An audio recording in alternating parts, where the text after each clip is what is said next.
Le soleil tombait lentement sur la savane africaine, peignant l'horizon de teintes dorées. Au loin, les silhouettes éparses des acacias projetaient leurs ombres sur l'herbe basse. Rangé, Alex se tenait sur le seuil de sa cabane en bois, à Darkwood, lorsqu'il aperçut un mouvement inhabituel dans la lumière déclinante. Une lionne approchait. Son allure n'était pas celle d'un prédateur en chasse, elle avançait d'un pas lourd, mesuré, presque solennel, la tête basse. Entre ses mâchoires puissantes pendait un minuscule lionceau, inerte, sa fourrure tachée de sang. Alex sentit son cœur es serra. Tout son instinct de garde-faune lui criait de se retirer, de ne pas franchir cette ligne invisible entre la prudence et la folie. Mais quelque chose, dans la démarche de la lionne, l'arrêta net. Il n'y avait ni menace ni colère dans ses yeux. Seulement une détresse brute, déchirante, qui transcenda la barrière entre leurs espèces. La lionne s'arrêta à quelques pas du seuil. D'un geste d'une douceur presque humaine, elle déposa le petit sur la marche de bois. Puis elle leva la tête vers Alex. Leurs regards se croisèrent. Dans celui de la lionne brûlait une imploration silencieuse, un appel à l'aide qu'aucun mot ne pouvait traduire. Alex sentit ses mains trembler. Il savait ce qu'il risquait, mais aussi ce qu'il devait faire. Il inspira profondément et franchit lentement le seuil de sa cabane. La lionne se tendit, les muscles vibrants, prête à bondir, mais elle resta immobile. À genoux, Alex approcha du lionceau. Sa respiration était faible, irrégulière. Une plaie béante lui traversait l'épaule, le pelage collé par le sang séché. Le silence autour d'eux était presque sacré. Alex prit alors la décision la plus risquée de sa vie. Avec une infinie précaution, il enveloppa le petit dans sa veste et le souleva doucement. La lionne n'a bougé à pas. Elle suivit seulement du regard l'homme qui rentrait dans la cabane, puis posa sa tête sur la marche, à l'endroit même où son petit avait reposé. Elle resta là, immobile, comme une sentinelle veillant sur un pacte invisible. À l'intérieur, Alex transforma son modeste logis en salle d'urgence improvisée. Il nettoya la plaie avec le peu de désinfectant qu'il possédait, sutura la déchirure du mieux qu'il put avec du fil stérile et injecta une dose d'antibiotiques. La moindre de ses actions était un message muet adressé à la lionne « Je veux sauver ton petit ». L'air était saturé de tension. Chaque minute comptait. Il savait que le petit avait probablement été attaqué par un mâle dominant, une scène tragiquement courante dans la lutte territoriale des lions. Tandis qu'il surveillait la respiration fragile du lionceau, il sentit le poids du regard maternel filtrer à travers la fenêtre. Dehors, la lionne restait figée, une statue vivante de patience et d'angoisse. La nuit tomba sur la savane. Les sons familiers, le cri lointain des hyènes, le frémissement du vent, semblaient s'être tus par respect pour la bataille silencieuse qui se jouait dans la cabane. Alex, assis près du petit, comptait ses respirations une à une, craignant à chaque instant que la suivante ne vienne pas. Les heures s'étirèrent, interminables. Puis, peu avant l'aube, une légère amélioration apparut. La respiration du lionceau se fit plus régulière, moins saccadée.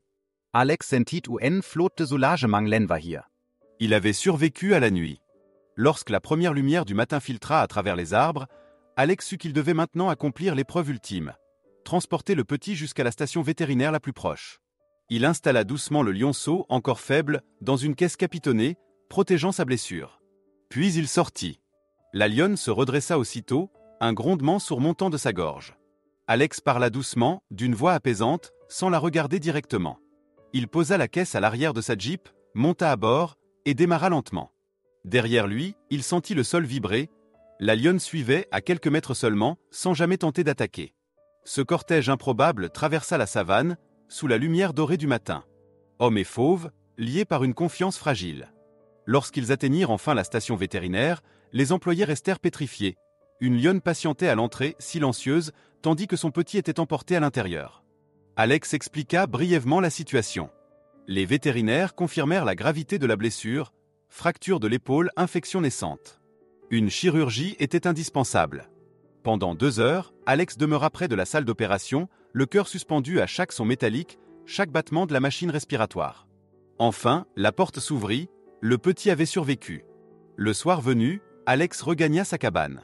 En regardant dans le rétroviseur, il constata que la lionne avait disparu. Un vide étrange s'installa en lui. Le lendemain, il retourna chercher le lionceau, désormais bandé, encore groggy mais vivant. Il le déposa sur la marche de bois où tout avait commencé, et attendit longtemps. La lionne ne revint pas. Mais au fond de lui, Alex comprit, son absence n'était pas un abandon. C'était un signe de confiance absolue. Elle savait qu'il avait tenu sa promesse. Les semaines passèrent, et le petit lion retrouva peu à peu sa force. Ses premiers pas hésitants dans l'enclos improvisé d'Alex furent un spectacle bouleversant. Le garde-faune observait, le cœur serré, chaque bond maladroit, chaque rugissement encore fragile. Le lionceau, désormais éveillé à la vie, portait les traces du combat sur son épaule, une cicatrice fine qui témoignait du miracle accompli. Alex avait choisi de l'appeler Tao. Un nom court, discret, qui symbolisait l'équilibre fragile entre la nature et la confiance. Chaque matin, il nettoyait la plaie, contrôlait la température et notait avec une rigueur quasi scientifique les progrès de son jeune protégé. Mais au-delà des gestes techniques, il y avait quelque chose de plus profond. Un lien silencieux, presque spirituel, tissé à travers la peur, la douleur et la gratitude. La savane, elle, suivait son rythme éternel. Les pluies tardives avaient reverdi les plaines, et les troupeaux d'antilopes réapparaissaient par dizaines. Dans la chaleur de midi, Alex s'asseyait souvent sur la marche de sa cabane, le regard perdu vers l'horizon. Parfois, il croyait distinguer une silhouette dorée entre les herbes hautes, immobile, vigilante. La lionne. Toujours là, sans se montrer vraiment. Comme une ombre bienveillante qui veillait sur le destin de son petit. Le jour vint où Tao fut enfin prête à retrouver la liberté. Sa démarche était assurée, ses muscles, souples et puissants. Le matin du départ, Alex ressentit un mélange d'orgueil et de tristesse. Il ouvrit la porte de l'enclos. Le jeune lion s'arrêta un instant, hésitant, puis tourna la tête vers lui. Dans ce regard, il y avait la reconnaissance pure, instinctive. Alex sourit faiblement. Sans un bruit, Tao s'élança dans la lumière dorée du lever du soleil, avalant la distance qui le séparait de son royaume sauvage. La cabane retrouva alors son silence. Les jours suivants furent étrangement vides. Alex poursuivait ses patrouilles, réparait les clôtures, notait les traces des éléphants migrateurs, mais quelque chose manquait. La présence tranquille du petit lion, son souffle, ses regards curieux, tout cela avait laissé une empreinte invisible. Un soir, alors qu'il traversait une zone reculée de la réserve, la Jeep d'Alex émit un grincement inquiétant avant de s'immobiliser complètement. Il tenta plusieurs fois de redémarrer, sans succès. La radio grésilla, aucun signal. Le soleil s'était déjà couché, et l'obscurité gagnait le terrain. Autour de lui, le silence de la savane semblait plus dense qu'à l'accoutumée. Puis vinrent les rires. Ces rires secs, grinçants, inhumains. Les hyènes. Elles sortirent des herbes hautes une à une, formant un cercle mouvant autour du véhicule. Leurs yeux luisaient d'une faim méthodique. Alex sentit son estomac es enua. Il se réfugia à l'intérieur de la Jeep, claquant la porte juste à temps. Les premiers coups de croc résonnèrent contre la tôle. Il savait qu'il ne tiendrait pas éternellement. Les hyènes, organisées, testaient la résistance du métal, flairant la peur. Alex attrapa son fusil, mais il n'avait que 3 balles. Le moteur mort, la radio muette, il était prisonnier au milieu d'un territoire hostile. Alors, au moment où la peur se transformait en désespoir, un rugissement éclata dans la nuit. Profond, vibrant, presque surnaturel. Les hyènes se figèrent, puis reculèrent d'un pas, oreilles plaquées. Un deuxième rugissement répondit, plus proche encore, suivi du grondement d'une charge furieuse. Dans le faisceau pâle de ses phares, Alex aperçut 2 ombres surgir des acacias. Une lionne et un jeune mâle. Ils se jetèrent sur la meute avec une puissance foudroyante. La lionne bondit, tranchant l'air, ses crocs s'abattant sur une hyène trop lente. Le jeune mâle, plus massif, fit fuir le reste de la troupe d'un coup de crinière et de rugissements terrifiants. Tout se déroula en quelques secondes. Le cercle es brisa. Les hyènes s'éparpillèrent dans la nuit, vaincus. La savane retrouva son silence, seulement troublé par le souffle lourd des 2 lions. Alex, tremblant, reconnut aussitôt la déchirure sur l'oreille gauche de la lionne. C'était elle. Et à ses côtés, le jeune mâle n'était autre que Tao, son Tao, devenu grand, fort, magnifique. Il resta figé, incapable de parler, le cœur battant à tout rompre. La lionne s'assit non loin de la Jeep, fixant l'horizon, tandis que Tao se tenait debout, majestueux, comme un gardien. Leur présence imposait le respect et la paix. Ils ne cherchaient ni contact, ni remerciement. Ils étaient simplement venus accomplir une promesse ancienne. Pendant de longues minutes, Alex les observa, les larmes brouillant sa vue. Leurs silhouettes baignaient dans la lueur de la lune. 2 esprits sauvages qui, jadis, avaient connu la peur et la souffrance, et qui désormais incarnaient la loyauté et la réciprocité. Le silence qui suivit la fuite des hyènes avait quelque chose d'irréel. La savane entière semblait s'être figée dans un souffle. Alex, toujours assis derrière le volant, n'osait pas bouger. La lumière blafarde de la lune caressait les herbes hautes et enveloppait la scène d'une clarté d'argent.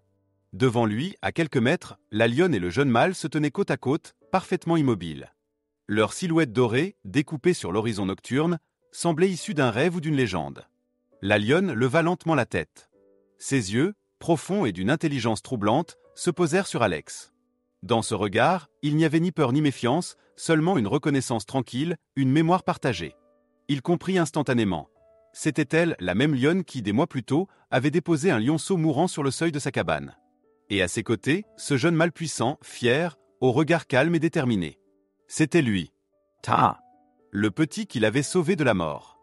Une vague d'émotion monta en lui, si forte qu'il sentit sa gorge se serrer. Tout ce qu'il avait vécu depuis cet instant revint le frapper en plein cœur. La peur, la fatigue, les nuits d'inquiétude, la joie fragile de la guérison. Et maintenant, cette récompense silencieuse, plus belle que tout. La nature lui rendait sa confiance. Le vent soufflait doucement, faisant danser les ombres. Une fine poussière dorée se leva du sol et flotta autour des fauves, leur donnant une aura presque divine. Alex sentit les larmes lui monter aux yeux. Il aurait voulu leur parler, dire quelque chose, mais aucun mot ne semblait assez pur pour ne pas profaner la beauté de ce moment. Le grondement d'un moteur, lointain d'abord, puis plus net, brisa lentement le charme. Le véhicule de secours approchait. Les phares découpaient maintenant la colline d'une lumière crue, trop humaine, presque intrusive. Alex eut un mouvement de panique absurde. Il craignait que cette lumière n'effraie ses protecteurs, qu'elle ne fasse fuir ce miracle. Mais la lionne ne bougea pas. Ta non plus. Ils restèrent là, debout, royaux, observant calmement les faisceaux blancs qui se rapprochaient. Puis, d'un geste lent, la lionne tourna la tête vers son fils. Le jeune mâle inclina légèrement la sienne, comme pour lui demander la permission. Alors, ensemble, ils firent un pas en avant. Alex sentit le sol vibrer sous leurs pas puissants. Leurs regards se croisèrent une dernière fois. Ce fut bref, mais suffisant. Dans ce regard, il lut tout, la gratitude, la promesse, la compréhension. Un pont invisible s'établit entre eux. Le même que cette nuit devant la cabane, quand il avait osé franchir la barrière de la peur pour sauver une vie. Maintenant, c'étaient eux qui venaient de sauver la sienne. Les phares du véhicule balayèrent la scène, et quand la lumière revint vers eux, les lions s'étaient déjà éloignés. Leurs silhouettes glissaient entre les acacias, lentement avalées par la nuit. Alex sortit de la Jeep, chancelant. Ses collègues coururent vers lui, arme en main, mais il leva une main apaisante. « C'est fini », dit-il simplement. Sa voix tremblait. Ils sont partis. Personne ne parla pendant un long moment. Seul le vent faisait bruisser les feuilles et portait, très loin, un rugissement lointain profond, vibrant d'une puissance tranquille. Les jours qui suivirent, Alex raconta son histoire. Les rangers s'écoutaient, fascinés, incrédules.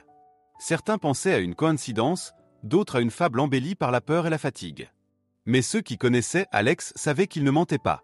Il n'y avait pas dans sa voix l'arrogance d'un homme qui veut impressionner, mais la gravité de celui qui a vu l'invisible. Le temps passa. La saison sèche succéda à la saison des pluies. La savane reprit son cycle immuable, mais pour Alex, rien ne serait jamais plus pareil. Chaque matin, il sentait la vie battre différemment autour de lui. Il observait les traces d'animaux avec un respect nouveau, presque religieux. Parfois, il trouvait des empreintes fraîches de lions près des points d'eau. Il s'accroupissait alors, posait la main sur la terre encore tiède, et restait ainsi de longues minutes, le cœur ouvert, comme pour saluer des amis invisibles. Une aube, il aperçut très loin 2 silhouettes avançant côte à côte. Une lionne et un jeune mâle adulte, se déplaçant dans la lumière rose du matin.